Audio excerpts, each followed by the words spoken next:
আমরা চরের লোক তো ওই যে চাপাই চিকিৎসার জন্য যেতে পারি না, এখানে বিজেপিরা চিকিৎসা দেখার লাগে এখানে এসেছে।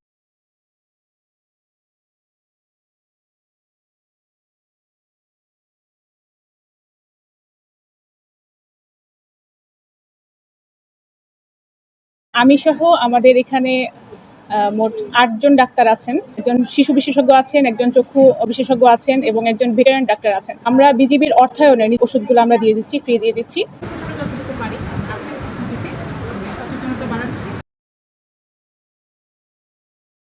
ডাক্তারি সেবা যেটা হয়তো মানুষ এবং পশুর জন্য ডাক্তার আসছে।